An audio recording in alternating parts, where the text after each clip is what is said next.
una persona con la que yo pueda trabajar directamente. Yo no me meto al grupo de WhatsApp de los alumnos porque yo sé que a veces se pelean, no están de acuerdo en alguna cosa, entonces eso no me gusta. Yo necesito con quién poder trabajar, que yo le dé mi número de WhatsApp y yo le pase todas las diapositivas y esa persona la pase al resto del grupo. ¿Con quién puedo trabajar? El lado del curso de Guaraná. Si quieren, claro, Ya, con cualquiera de los dos, porque muchas veces. ¿Guaraná te llamas? Sí. Mi apellido. Ay, perdón, tu apellido. Ok. Al terminar la clase te doy mi número y yo te las paso. Las diapositivas las paso después de que acabó la clase. No se las voy a pasar antes porque si no ya no vienen a clase. ¿Ya? Las diapositivas, por si acaso, no está todo lo que yo hago. Porque si yo les pongo un discurso, ustedes se aburren y me aburro yo de leer. ¿Ya? Entonces, pueden tomar apuntes de lo que hablamos.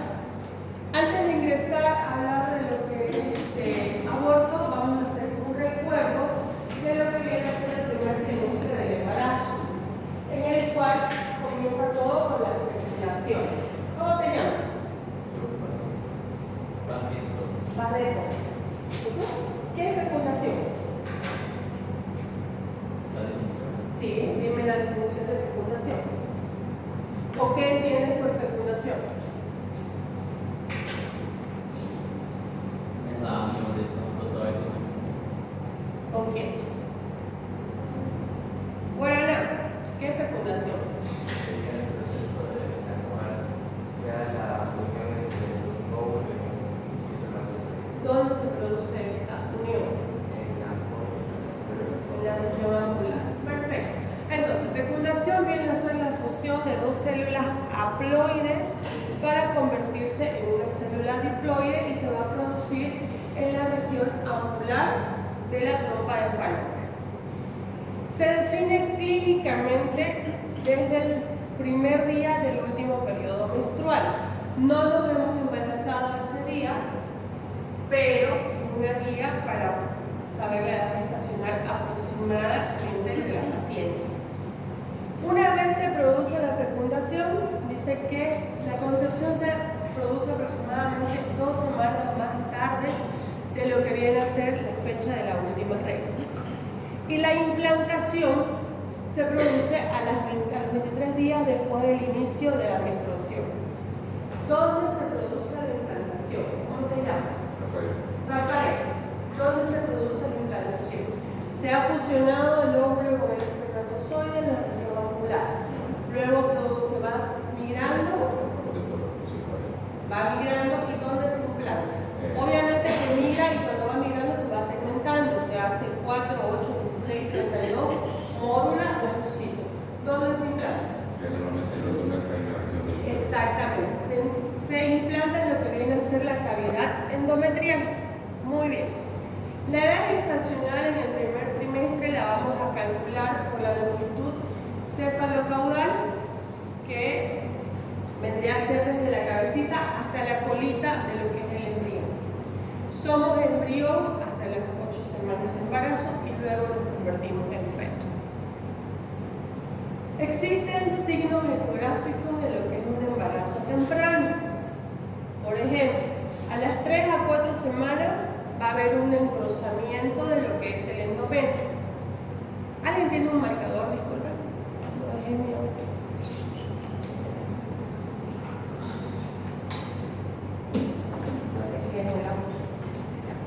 Bueno, en la parte central de lo que es el útero, este se engrosa de acuerdo a nuestro ciclo menstrual. Cuando nos embarazamos, este permanece. Gracias. ¿Cómo te llamas? Milagros. Ahí está el útero. ¿Cómo se llama esto? ¿Y cómo se llama esto? Cuerpo y cuello. Entre el cuerpo y el cuello, istmo. En el embarazo se convierte en segmento. ¿Ya? Durante el embarazo, el istmo se convierte en segmento. Entonces, en la parte central tenemos lo que es el endometrio. De acuerdo a nuestro ciclo menstrual puede ser lineal, trilaminar, se comienza a engrosar y se va engrosando más. Cuando se engrosa, si no nos embarazamos, se descama y nos viene la menstruación. Si nos embarazamos, es acá donde se va a implantar el embrión. Y si no hay embarazo y esto está grueso, a pesar que ya hemos sangrado, hablamos de una patología ginecológica que se llama hiperplasia endometrial. ¿Ok? Entonces, 3 a 4 semanas ya va a haber un engrosamiento de lo que es el endometrio, porque se está preparando para que se produzca la implantación. A las 4 semanas, el trofoblasto ya se puede ver en algunos casos, o va a haber un Doppler con flujo de color. 4 a 5 semanas ya va a haber un saco gestacional y la beta HCG, que es la hormona del embarazo, ya va a estar entre 1500 y 2000. 5 a 6 semanas se va a ver lo que es el saco vitelino y en algunos casos ya se logra ver lo que es la actividad cardíaca del embrión. Ahora, existen hallazgos ecográficos que nos sugieren un fracaso de lo que viene a ser el embarazo. Por ejemplo, una longitud cefalocaudal mayor a 7 milímetros con un embrión con embriocardia negativa. El diámetro de la bolsa embrionaria que sea mayor a 25 milímetros y que no haya embrión. O si no, la ausencia de un embrión con embriocardia después de 2 semanas de una ecografía. Es decir, hoy le hicimos una ecografía, solo hay un saco gestacional y la vamos a repetir en 15 días. Si en 15 días no hay embrión, eso es un signo ecográfico que nos sugiere que el embarazo no va a seguir su curso. La ausencia del embrión mayor a 6 semanas después de la última menstruación es otra sugerencia de que no va el embarazo. ¿Ya? Son datos sacados de lo que es el ALSO 2024. Ahora vamos a hablar de lo que es el aborto. ¿Cómo se llama usted, doctorita? Sí. Ana Beatriz. Ya. ¿Qué es aborto, Ana Beatriz? Aborto es cuando el embarazo deja de morir y el producto de la madre es quinto. Bueno, aborto viene a ser la interrupción espontánea o provocada del embarazo antes de las 22 semanas, nos dice la OMS, y el libro de Schwartz nos dice 20 semanas, y que tengan un peso menor a 500 gramos. Pregunta de examen: ¿qué es aborto? Existen muchas causas para que se produzcan abortos. Entre el 50 al 70% de las causas vienen a ser la anomalía cromosómica, algún tipo de alteración genética que puede haber una cromosomopatía. La más frecuente, la trisomía 21. ¿Cuál es esa?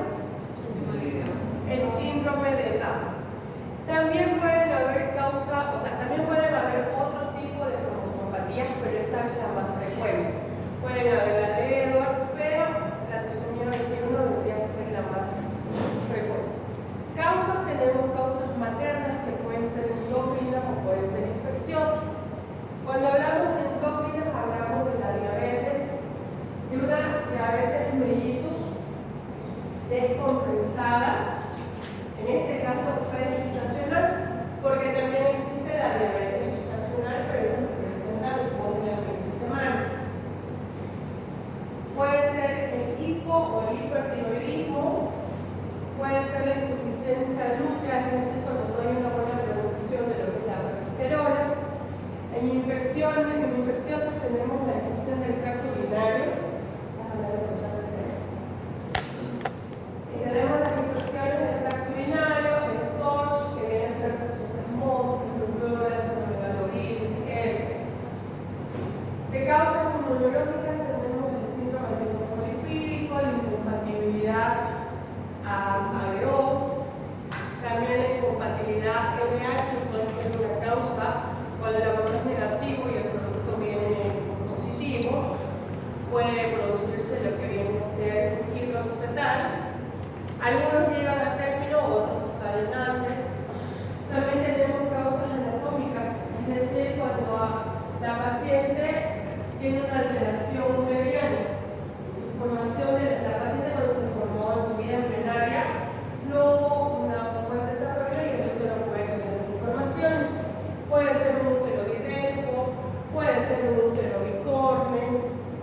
puede ser bicorne parcial, bicorne total. Cuando hablamos de didelfo, es que tiene el útero, son como dos úteros. Pueden haber dos cuellos o solamente uno. Y el bicorne dice que es un útero como el corazón, dice. Un tabique parcial o un tabique completo. Entonces, puede embarazzarse la paciente, puede, pero esto puede provocar abortos. Los miomas son hormonales, entonces, como el embarazo, las hormonas se elevan. ¿Qué hormonas se elevan en el embarazo? Y estrógeno y progesterona. Y una vez se produce el alumbramiento, ¿qué pasa con estas hormonas? ¿Saben lo que es el alumbramiento? ¿Qué es el alumbramiento? Ya, una vez se expulsa la placenta, ¿qué sucede con el estrógeno y la progesterona?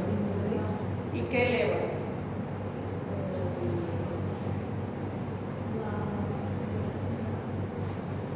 ¿Qué se llama la hormona de la lactancia? Una vez se produce el alumbramiento, disminuye el estrógeno y la progesterona y eleva la prolactina por el tema de la lactancia.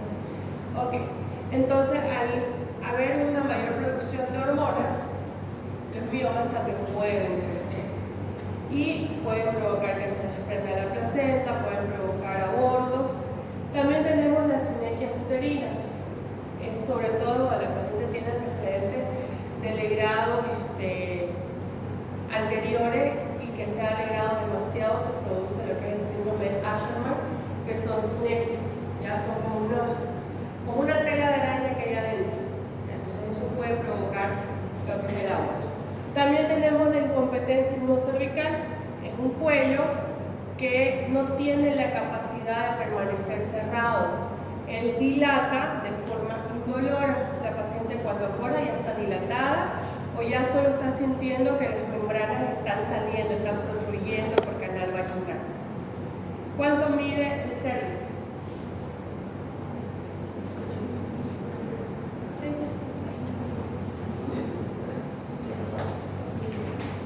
Dice que el cervix puede medir de 3.5 a 5 centímetros. Un cervix menor a 2.5 centímetros es un cervix corto, pero al inicio del embarazo puede ser una incompetencia cervical y cuando ya son embarazos más de 20 semanas es un cuello que nos dice que se va a dilatar en cualquier momento. ¿Ya?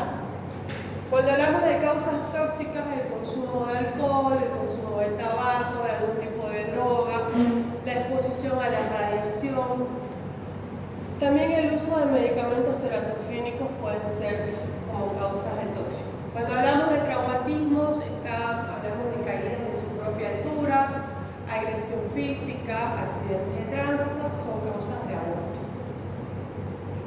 Ahora vamos a hablar sobre las formas clínicas. La palabra aborto abarca varias patologías y tenemos primero la amenaza de aborto. Una paciente con amenorrea, que hacemos una ecografía, hay ecografía positiva, que va a referir dolores tipo cólicos, hemipogastrio, lumbar, escaso sangrado, escaso moderado sangrado transvaginal, y que hacemos el tacto y no hay modificaciones cervicales. ¿Cuál es tu nombre? Yamile. ¿Cuáles son las modificaciones cervicales? Al tacto va a estar más blando y también abierto o cerrado. ¿Cómo se llama cuando está abierto? ¿Cómo? ¿Qué se llama? ¿Qué se llama? Marcos, ¿cuáles son las modificaciones cervicales? Son la dilatación y el borramiento. Es decir, que si en la amenaza de aborto no va a haber modificaciones cervicales, no va a haber ni dilatación ni borramiento. ¿Ya? Entonces, ¿qué vamos a hacer con una paciente con amenaza de aborto? Primero la ecografía transvaginal para ver si hay desprendimiento, si se observa un hematoma donde se desprendió, Si la paciente no sabe que está embarazada, vamos a pedir la beta-HCG, que es la hormona del embarazo. La beta-HCG podemos pedir cualitativa, es decir, que nos diga positiva o negativa, y cuantitativa, la que nos va a dar un número y esa nos va a guiar en cuántas semanas de embarazo tiene la paciente. En un embarazo normal, la beta-HCG se duplica cada 48 horas. En un ectópico se va a duplicar o va lentamente o va a retroceder. Y en una mola, la beta-HCG va a alcanzar valores altísimos. Ya vamos a ver más adelante por qué. Si la paciente es una primigesta que puede hacer reposo en la casa, el sangrado es escaso, el desprendimiento es del 5%, 10%, puede hacer un tratamiento ambulatorio con reposo en la casa y con medicación. Si es una paciente con cesáreas anteriores, periodos intergenésicos cortos y que tiene bebés pequeños y que en realidad no puede hacer reposo, la vamos a internar. Pero si tiene un desprendimiento mayor al 10%, no importa sus antecedentes obstétricos, se interna. ¿Qué es el periodo intergenésico, Rafael? ¿Raiza? ¿Qué es el periodo intergenésico? ¿Quién sabe qué es el periodo intergenésico? Bueno, Si no me equivoco, es el periodo entre un embarazo y otro embarazo. es el tiempo que transcurre entre lo que termina un embarazo, sea parto, cesárea o aborto, e inicia un nuevo embarazo. Decimos corto cuando este periodo intergenésico es menos de 2 años. ¿Ya? Cuando internamos a la paciente, vamos a internar ya sea con reposo absoluto o con un reposo relativo, dependiendo de la clínica, de los sangrados. Reposo relativo, ella puede levantarse, lavarse los dientes, puede levantarse para hacer sus necesidades en el baño, puede ducharse, puede sentarse a comer. Cuando decimos absoluto, todo lo hace en la cama. Solo está derecha, izquierda, para arriba, ahí, pero todo en la cama. Vamos a indicar antiespasmódicos. Puede ser el propinoxato, puede ser la iosina, que son anticolinérgicos que provocan la relajación del músculo del útero. Rafael, ¿qué tipo de músculo tiene el útero? Músculo liso. Entonces estos medicamentos deben relajar el músculo liso. Ambos vienen en presentaciones endovenosas, es decir, ampollas y comprimidos. Pero si tu paciente está internada, bueno, se va a indicar ampolla. Antes de colocar la primera dosis se le va a indicar previa prueba de sensibilidad. No colocan directamente porque la paciente puede ser alérgica. Normalmente en la parte del SUS usamos lo que es la iosina. Algunas veces tenemos el propinoxato, pero también podemos hacer el uso combinado de propinoxato más el clonixinato de lisina, que viene compuesto, que se llama. Acá se llama Viabil compuesto. Exactamente. Vamos a indicar también lo que es la progesterona. Dijimos de que una causa de aborto puede ser la deficiencia de la función lútea. Entonces, vamos a poder darle progesterona. La progesterona viene en presentaciones de 200, de 400 miligramos. La damos normalmente 200 cada 12 horas. Son unas cápsulas blandas. En cualquier nombre comercial que ustedes sepan, viene como Javid, viene como Progendo, pero ambas son presentaciones de cápsulas blandas, son como unos huevitos, como los óvulos vaginales, tal y cual. Si la paciente tiene emesis, tiene hiperemesis, es decir, que ella vomita, no tolera la vía oral, la misma cápsula que ella se toma se la puede colocar vía vaginal. Si la paciente puede comprarse un anillo de progesterona, que se usa tal y cual el preservativo femenino, se lo coloca y hace una liberación continua de progesterona, podemos también. Otra cosa que vamos a indicar es la indometacina.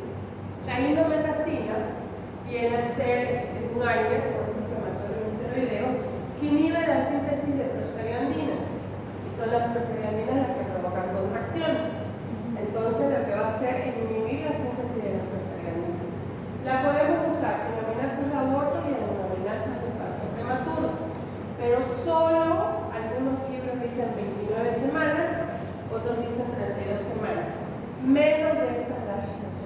porque si lo usamos después, podemos provocar el cierre precoz del ductus arterioso del feto.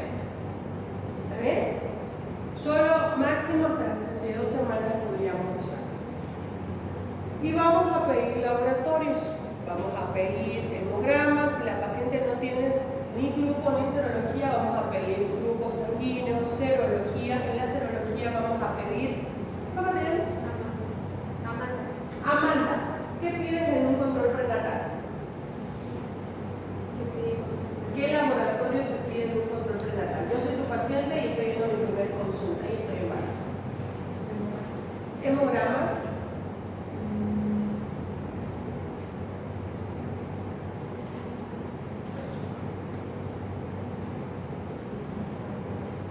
¿Cómo te llamas? ¿Thais? Ya. ¿Qué pedirías?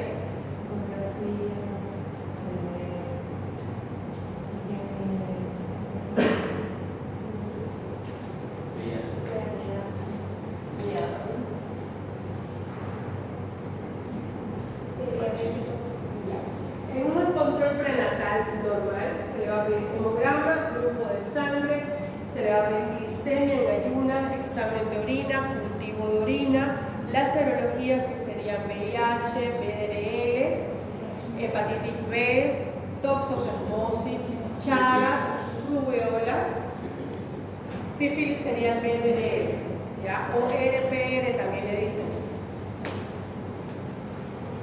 Últimamente están usando RPR o VDRL, lo mismo para sífilis. ¿Ya? Y si la paciente les da positivo para VIH, ¿qué van a pedir?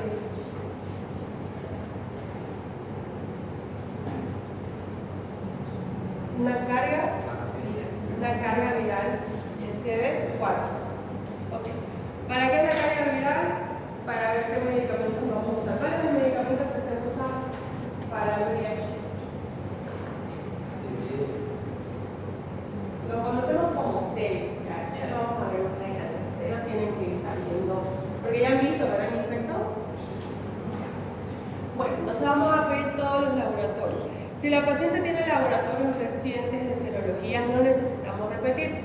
Las serologías se repiten cada 3 meses. ¿Por qué cada 3 meses? Porque cada 90 días. Por el periodo de ventana.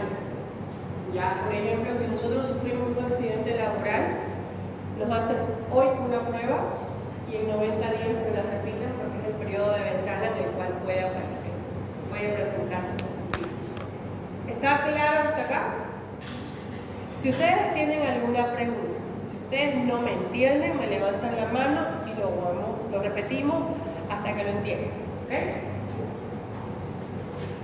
¿Qué sería el aborto inevitable o aborto en curso? El aborto inevitable sería esos dolores que eran leves se van a poner intensos y sostenidos.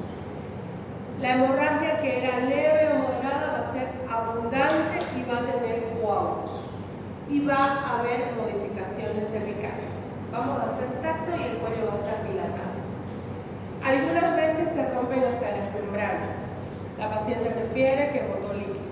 ¿Ya? ¿Qué conducta vamos a tomar?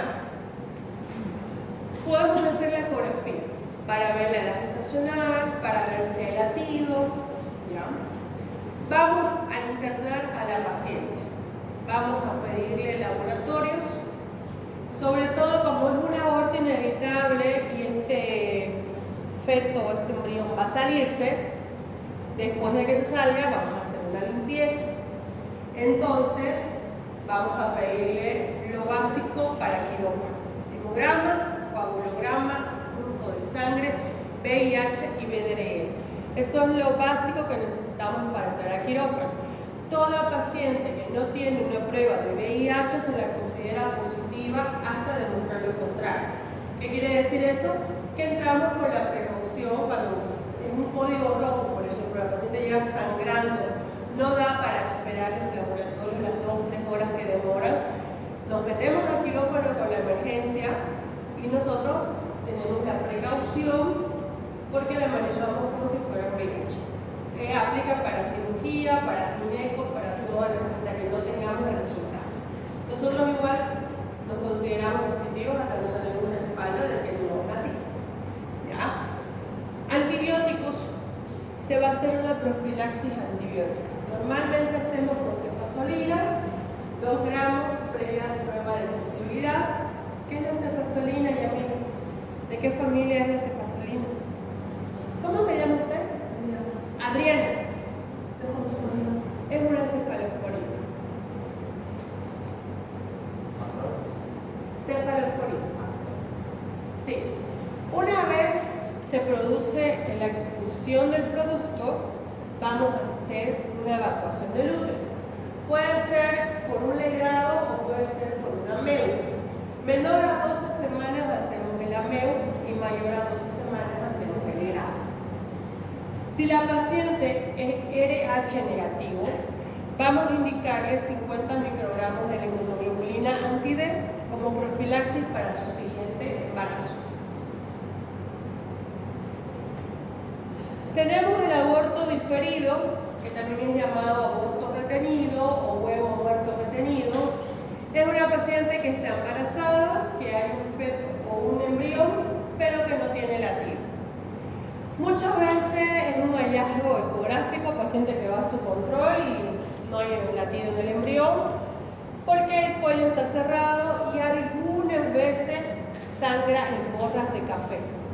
Así, chocolate, cafecito. Se hace una ecografía y efectivamente no hay latido. ¿Qué vamos a hacer? Vamos a ver el aborto incompleto. Paciente que en la casa viene y dice sangré bastante, botado unos pedazos de carne y semillas que son los coágulos. Hacemos una ecografía y observamos restos en lo que es cavidad endometrial. El aborto completo es la paciente que sangró, le vino un dolor, sangró mucho, hacemos una ecografía y ya no hay nada. Está completamente limpia la cavidad. Y el embarazo anembrionado, la paciente que está embarazada, hay un sacro gestacional, pero no hay embrión. ¿Ya?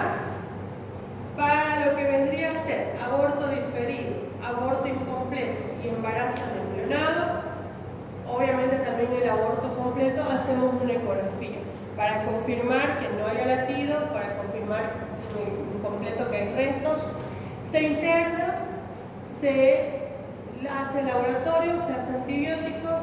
En el caso de que esta paciente esté, por ejemplo, en el diferido, en el anembrionado, que a veces no está dilatado, o en el incompleto que se cerró, debemos hacer la maduración cervical.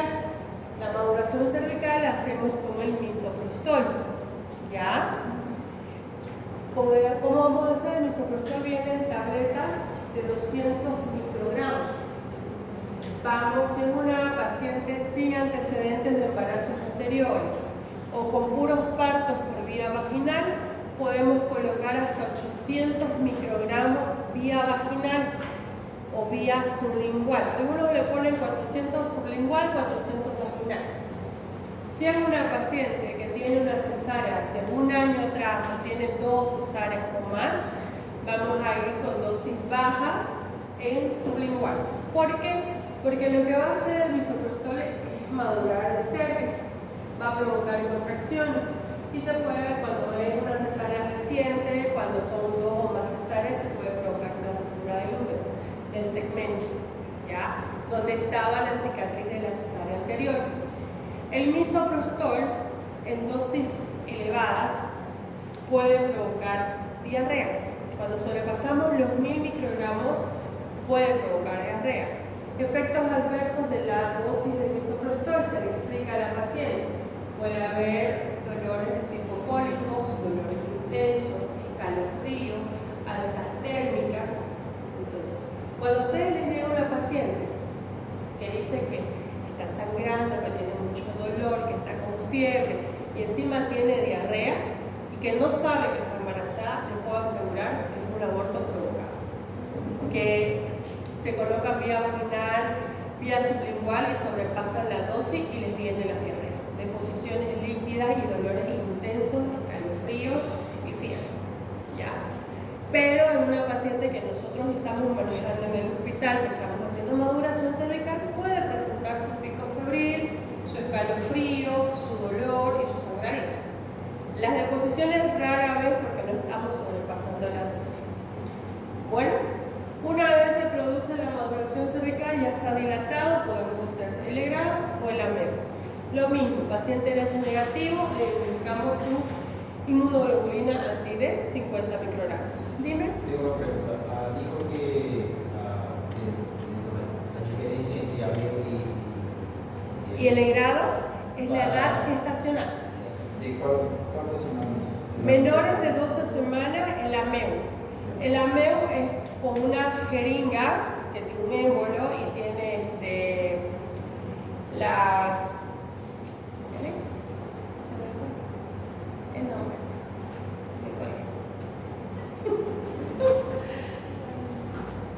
Las cánulas. Las cánulas vienen por tamaño, por grosor. Entonces, entra la cánula, que es el plástico, y lo que tú haces es girar y ella va absorbiendo, va aspirando, va sacando todo lo que hay en la cavidad. El legrado es una cureta que vamos a raspar. Cuando hacemos un legrado, vamos como un reloj. 12, 1, 2, 3, 4, vamos girando.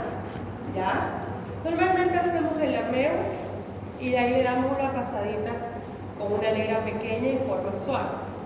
Porque algunas veces o rara vez quedan algunos restos cuando usamos solo ameo. ¿Ya? Ahora vamos a hablar de lo que es el aborto infectado o lo que es el aborto séptico.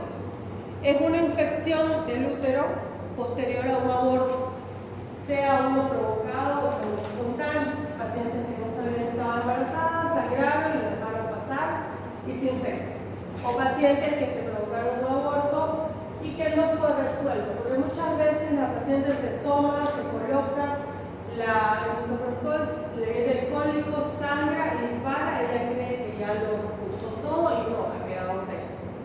¿Ya? O que se hizo un procedimiento y no se sacó todo, no se evacuó todo y eso se infecta. Puede producir una endocervicitis, que es la inflamación de la mucosa cervical, va a haber un flujo purulento, puede producir una endometritis, que ya es la infección del útero, una miometritis, que es la infección de la musculatura uterina posterior a una endometritis. Adriana, ¿cuáles son las capas del miometrio, bimetrio y endometrio? Muy bien. ¿Cuál es la clínica del aborto infectado? Dolor hipogástrico, este dolor va a ser intenso, va a haber alzas térmicas, la paciente va a tener palidez, taquicardia, escalofrío, el sangrado va a ser purulento. Si tenemos un aborto infectado, vamos a pedir hemograma, vamos a pedir PCR, Adriana, no, Adriana por allá, ¿no? Por allá. ¿Qué es el PCR? ¿No te acuerdas? ¿Cómo te llamas? Janes. Janes. ¿Qué es la PCR? La proteína C reativa avisando que sale positivo se há uma infecção. ¿Dónde se produce? La proteína C reativa híbrido. En el hígado. La PCR, que es la proteína C reactiva, se produce en el hígado y se eleva en procesos infecciosos e inflamatorios. ¿Ya? Podemos pedir también un hemocultivo, porque puede hacer la paciente una sepsis. ¿Ya? Una vez hemos pedido todos los laboratorios, vamos a iniciar inmediatamente antibióticos. Los antibióticos son se hace primero una impregnación y vamos a hacer esquema para cubrir gram positivos, gram negativos y anaerobios. Podemos hacer un esquema que usamos nosotros y que ustedes van a ver en la práctica, la cefotaxima, más gentamicina, más metronidazol. Y así estamos cubriendo. La cefotaxima se da 1 gramo cada 6 horas, la gentamicina se da 80 miligramos cada 8 horas y el metronidazol se da 500 miligramos cada 8 horas. También, si tenemos la posibilidad de hacer un esquema de 2 antibióticos, podemos usar clindamicina más metronidazol, igual vamos a cubrir. Ya, mínimamente tienen que tener 6 horas a 12 horas de antibiótico de impregnación para hacer el procedimiento. Cuando es un aborto infectado, el útero está friable, o sea, hay mayor riesgo de una perforación, porque el útero está como mantequilloso, bien friable. Entonces siempre entramos con precaución, sin apuro, porque a veces por meter podemos pasar y provocar una perforación. Es preferible hacer una ecografía de control a seguir legrando y lesionando. Paciente. Em esse caso de aborto infectado paraséptico, seria mais indicado com AMU ou seria indicado com legrado? Porque se Dependiendo de la edad mi gestacional. pensamento, ya, aunque sea con la edad gestacional, lo que yo estoy pensando, aunque sea mayor que 12 semanas, si yo estoy con un paro séptico, mi matriz y mi útero está muy planita. Entonces, seguramente va a haber una perforación. No siempre, por eso les digo, dependiendo de la edad gestacional vamos a hacer el procedimiento. Por ejemplo, si es una sería hiperactiva, más indicable, por más ejemplo, seguro, digamos. claro, pero si es una pérdida de 16, 17 semanas, no vamos a poder sacar todo el contenido con una MEO. Entonces, por eso les digo, porque igual el ameo, el plástico y todo, si vamos con fuerza, igual podemos perforar porque el útero está friable. Entonces, normalmente se hace en tramos. ¿Cómo lo hago yo? Me ayudo de mi residente, le pido que me haga fondo, es decir, que ella transabdominal, me lo empuje el útero hacia abajo, entonces yo entro con calma, con precaución y choco. Ella me dice, sí doctora, lo estoy sintiendo, o sea, ella sintió. Entonces de ahí comienzo a librar como las manecillas del reloj. Cuando nosotros raspamos o legramos, cuando hay contenido, sale oscuro. Cuando ya está vacío, comienza a salir una sangre roja y burbujeante. Entonces, y aparte, si ustedes les ponen atención y no están distraídos, se escucha que hace lo que uno está raspando. Entonces, cuando ya hace ese sonido, ya no tienes que seguir, porque ya está limpio. ¿Ya? Ahora, lo que dice su compañera, sí, al estar el útero infectado, hay mayor riesgo de que se perfore. Sí, efectivamente. Pero por eso tenemos que ir con precaución. Porque si es un embarazo mayor, por ejemplo, en 16, 17 semanas va a haber mayor contenido, mayor resto, ¿entienden? Entonces, una MEU no me va a cuidar todo. Ahora, si es viejito, que son 3, 4 semanas, esto se comienza a querer calcificar. El AMEU tampoco me lo va a sacar. ¿Ya? Porque hay abortos que son pues ya de un mes, no hace un mes, dicen los pacientes, y se comienza a calcificar, entonces pues dificulta. ¿Ya? Ok. Y hay que hacer sí o sí la profilaxis antibiótica.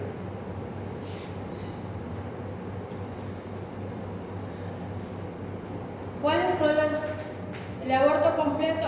El aborto completo ya dijimos que el huevo fue expulsado completamente posterior a un dolor intenso y un sangrado abundante, y hacemos una ecografía y ya no hay nada, no se ve nada. Y el aborto recurrente se define, según el libro de Schwartz, 3 o más abortos consecutivos. No es que tuve un aborto, tuve un hijo y tuve 2 abortos, no, consecutivos. ¿Ya? Y el ANSO nos dice 2 o más abortos. ¿Ya? Pero vamos a manejar el Schwartz. Cuando tenemos una paciente con aborto recurrente, hay que hacer estudios complementarios para ver de dónde o por qué es la causa de los abortos. Puede ser una incompetencia cervical, puede ser un síndrome antifosfolipídico. Entonces tenemos que hacer los estudios para que en un siguiente embarazo evitemos que vuelva a haber un aborto. Obviamente hay que preguntar si no es provocado, porque muchas veces puede ser provocado, ¿no? ¿Cuáles son las complicaciones del aborto? La retención de anexos, es decir, de restos ovulares, presenten una hemorragia y que nos lleve un shock. Raiza, ¿cuál es la clínica de shock hipovolémico? Taquicardia, condición y deshidratación. Ya, la paciente va a estar taquicárdica, va a estar hipotensa, comienza a haber incoherencias, está bien. Y otra complicación puede ser la perforación uterina. Diagnósticos diferenciales. Con las hemorragias de la primera mitad, ectópico, molar. Si ecográficamente no hay un desprendimiento, ecográficamente no es un aborto, ecográficamente no es una mola, tenemos que colocar un espéculo.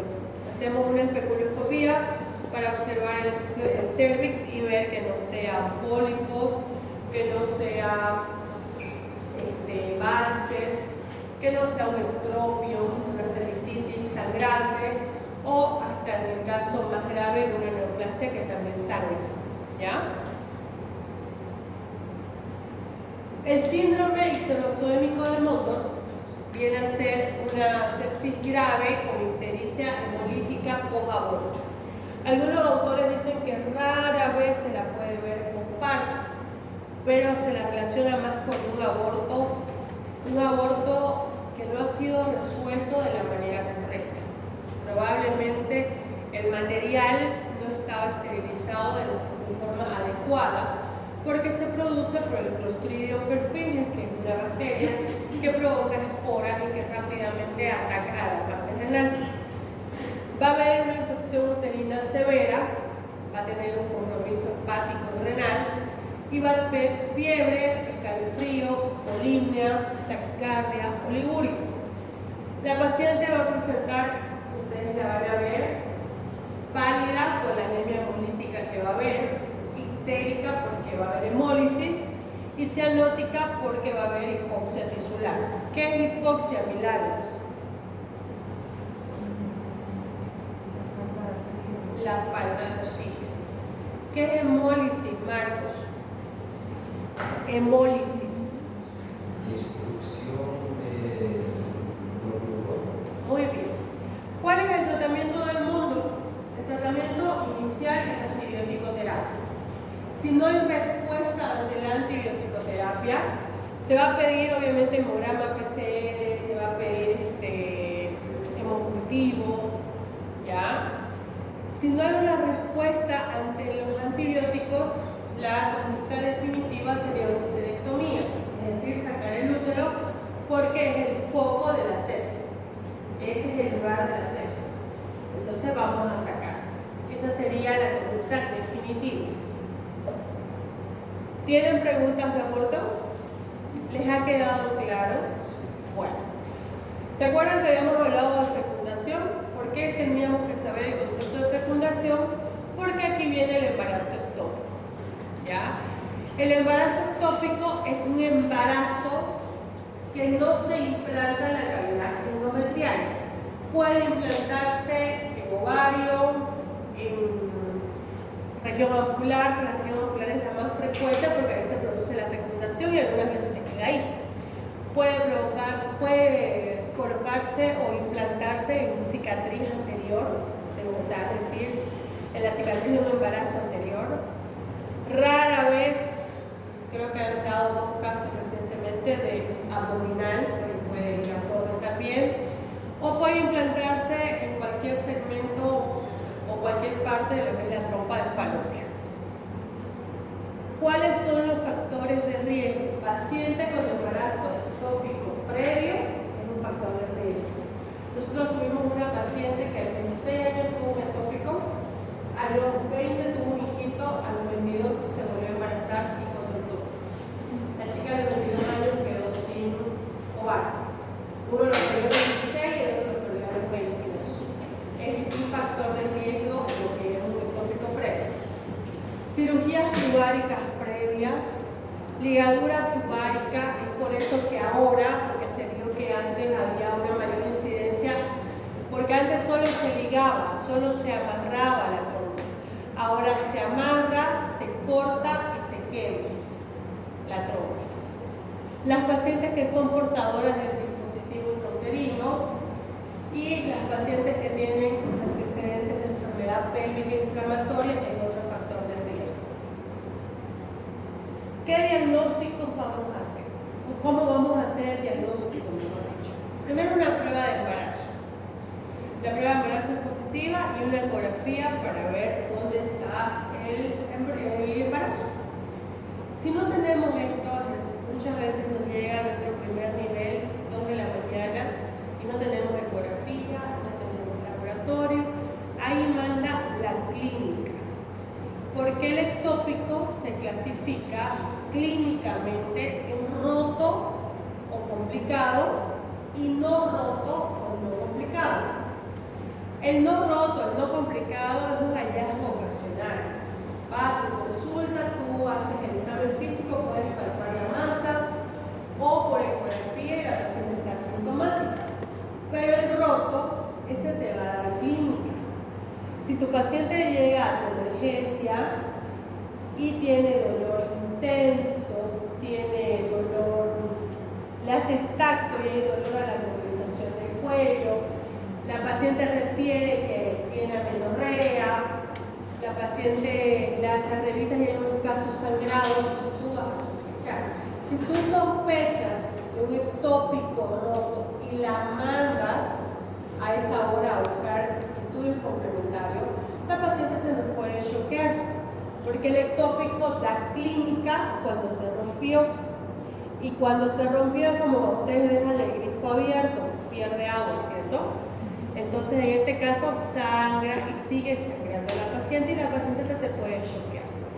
Si tú clínicamente sospechas de un ectópico, inmediatamente la tienes que referir. Muchas veces, ya sea aquí en un primer nivel o en provincias, no contamos con estudios complementarios. Y si no tenemos el conocimiento de la clínica, de la patología, entonces podemos cometer un error. Si ustedes sí saben que clínicamente una paciente con amenorrea, con dolor intenso, con vida sexual activa, tacto, con dolor a la movilización del cuello, ustedes dicen, puede ser un ectópico roto, la voy a mandar directamente a un segundo nivel. El cuadro clínico puede ser un sangrado oscuro, puede ser escaso, va a haber dolor abdominal. ¿Por qué hay dolor abdominal? Si se rompió, al romperse lo que sale es sangre. La sangre provoca irritación peritoneal. Ya, ustedes palpan abdomen y la paciente grita de dolor, porque la sangre ha irritado lo que es el peritoneo. Y cuando hay sangre en cavidad, esa sangre provoca un espasmo de lo que es el nervio frénico y le va a causar dolor a nivel de hombros o de clavícula. Eso se llama el signo de la French. ¿Ya? Dolor clavicular o en hombros, producto de que hay un espasmo del nervio frénico por la irritación peritoneal. Ustedes le hacen tacto vaginal a la paciente y lo mueven, este es el cuello, ustedes hacen tacto y lo movilizan, la paciente va a gritar de dolor. Eso se llama signo de Proust porque hay líquido en fondo de sangre. Eso le provoca dolor a la paciente. ¿Ok? Pregunta de examen, signo de Proust, signo de la French. ¿Está claro hasta acá? ¿Cuál es el tratamiento? El tratamiento para el ectópico complicado es quirúrgico. Se llama laparotomía exploratoria. Vamos a abrir y vamos a explorar. Una vez hemos localizado dónde está el ectópico, ahí ya vamos a ver si hacemos una salpingectomía, es decir, si sacamos trompa, si hacemos una oophorectomía, si sacamos ovario, o donde obviamente localizamos. Los ectópicos cervicales tienen una alta incidencia de terminar en histerectomía. En segundo nivel nosotros no aceptamos ectópicos cervicales porque puede acabar en histerectomía. Preferimos directo a un tercero. O decimos no, manden directo a un tercero cuando es de un primer nivel. En el no complicado podemos usar el metotrexato. El metotrexato es un antagonista del ácido fólico, se lo usa como un antineoplásico. Él inhibe lo que es la síntesis del ADN y evita de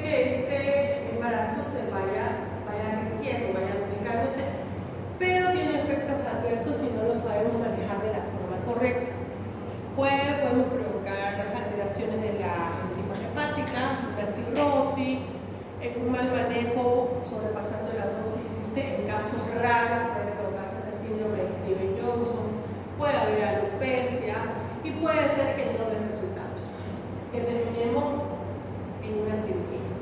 Entonces, normalmente se le explica a la paciente los efectos adversos, el que tal vez no dé resultado, y la mayoría de los pacientes decide que sea quirúrgico.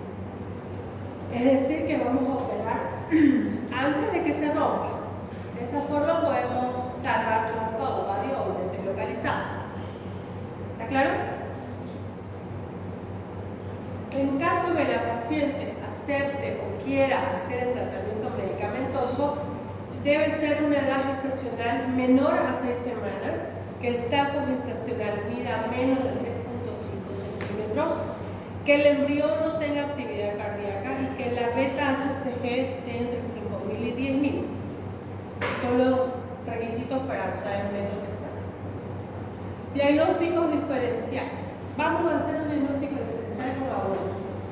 Puedo ponerle en el examen, menciónenme 2 diagnósticos diferenciales, excepto las hemorragias de la primera mitad. Una patología muy frecuente es la apendicitis. A veces el cirujano se entra a su apéndice y termina haciendo un ectópico. Entonces, a veces nosotros nos entramos por un test PAP positivo a un ectópico que es un apéndice. ¿Ya? Otro también es el quiste de ovario, el quiste torcido, puede estar torcido o puede ser un hemorrágico. Ahorita les voy a mostrar la imagen de un quiste hemorrágico que hizo un hemoperitoneo. Tenía toda la clínica de un ectópico. ¿Ya? Un cálculo ovario o la enfermedad pélvica inflamatoria son diagnósticos diferenciales. Y por último, lo que es la mola hidatiforme. La mola hidatiforme es una degeneración quística de las vellosidades de las que abarca placenta y el resto del complejo ovular.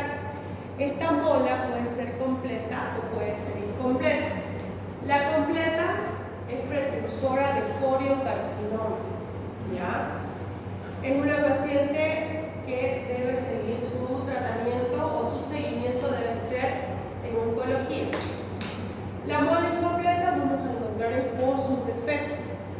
En algunos casos he visto completo el fetito, pero con sus vesículas, con su degeneración. ¿Cuáles son los factores de riesgo? Pacientes mayores de 40 años, embarazos ovarios previos, abortos previos, y algunas literaturas hablan del uso prolongado de hormonas, de anticonceptivos. ¿Cuál es el cuadro clínico? Al examen físico o a veces hasta a la vista se ve la altura uterina grande, ¿no? Mayor, y tú crees que es un embarazo de 20 semanas. Tú lo palpas y este útero va a ser blando. Tú haces las maniobras de Leopold buscando viendo la estática fetal y no la vas a palpar, no vas a ocultar la fetocardia. Y si tú le pides beta-HCG, esta va a estar elevada más de lo normal. La paciente va a referir que ha estado sangrando de forma intermitente, un poquito, pasaba, no le dio importancia. En algunos casos se relaciona con hiperemesis gravídica, pacientes que presentan náuseas, vómitos intensos con pérdida de peso. Hemos visto pacientes con más de 20 kilos perdidos. También puede haber la toxemia gravídica, pacientes que presentan picos hipertensivos, ya presiones elevadas. Y en algunos casos la expulsión de vesículas. La paciente de esa imagen del principio, esta de acá, es una paciente que llegó al hospital de ahí a La Pampa con una bolsita negra y dijo: he notado esto. Y era la vesícula. Así es todo el contenido. ¿Ya? Ese sería el cuadro clínico. El diagnóstico lo vamos a hacer por ecografía. Ecográficamente vamos a observar esa imagen. Esa imagen se llama el panel de abejas, en racimos de uva o tormenta de nieve, le dicen algunos ecografías. Otra forma de diagnosticar es porque la paciente evacúa espontáneamente el contenido, ¿no? Y vamos a pedir la beta-HCG. La mola viene a ser un tumor de trofoblasto, ¿ya? Y la hormona se produce en el trofoblasto, específicamente en el que es el sitio trofoblasto. Por eso es que tiene valores elevados. puedo preguntarles por qué se eleva la VHC. Ustedes me dicen que es un tumor del trofoblasto y la hormona se produce en el trofoblasto. Diagnóstico diferencial: aborto, ectópico, polihidramnios. El polihidramnios es el aumento de la cantidad de líquido amniótico que nos va a dar alturas mayores para la edad gestacional. Embarazos múltiples igual nos va a dar alturas uterinas mayores. ¿Cuál es el tratamiento? Se hace, ante el diagnóstico de una mola, se hace la maduración cervical y se hace la evaluación del útero. El contenido que saquemos lo vamos a enviar a la anatomía patológica. La paciente con diagnóstico de mola debe hacérsele radiografía del tórax, porque si es una mola completa, de hecho que es precursora del coriocarcinoma, y lo primer lugar que va a hacer metástasis es a nivel pulmonar. Entonces se hace radiografía de tórax. Se debe hacer controles ecográficos después de la evacuación y dosajes de lo que es la hormona gonadotropina coriónica humana. Y obviamente preferirla a oncología, si es una mola completa. ¿Está claro, chicos? Bueno, algo así es el examen práctico. Ya, casos clínicos, o por ejemplo, cuando ya vamos viendo maduración pulmonar, vayamos viendo uso de antihipertensivo, ahí también puedo decirles indique de maduración pulmonar. Entonces, algo así vienen a ser los exámenes prácticos. Por ejemplo, paciente de 30 años, gesta 4 para 4, es decir, 4 partos anteriores.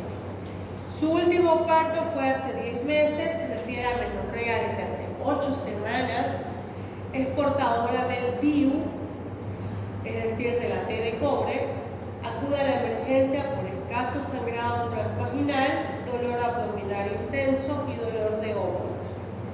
Presión arterial de 90-50, frecuencia cardíaca de 98, la piel está pálida, diaforética, hay irritación peritoneal y hay dolor a la movilización del cuello.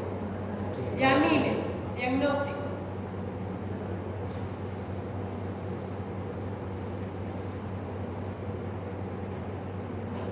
Ana Beatriz. Embarazo ectópico roto. ¿Ya? ¿Cuál era la clínica del ectópico roto? PROS positivo, la FON positivo, irritación peritoneal. Miren, ahí cuáles son los factor de riesgo, uso del dispositivo. Hay amenorrea, hay dolor del hombro, entera, la FON. Está diciendo que se está hipotensando, está comenzando a hacer taquicardia, está diaforética, hay irritación peritoneal y dice que hay dolor a la movilización del cuello.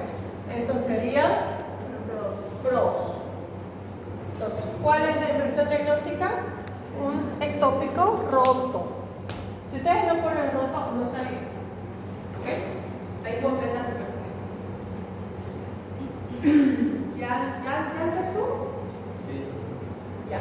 Dos diagnósticos diferenciales, excepto las hemorragias de la primera mitad. Del caso clínico del ectópico roto. Pode ser apendicite. Apendicitis. Pode ser.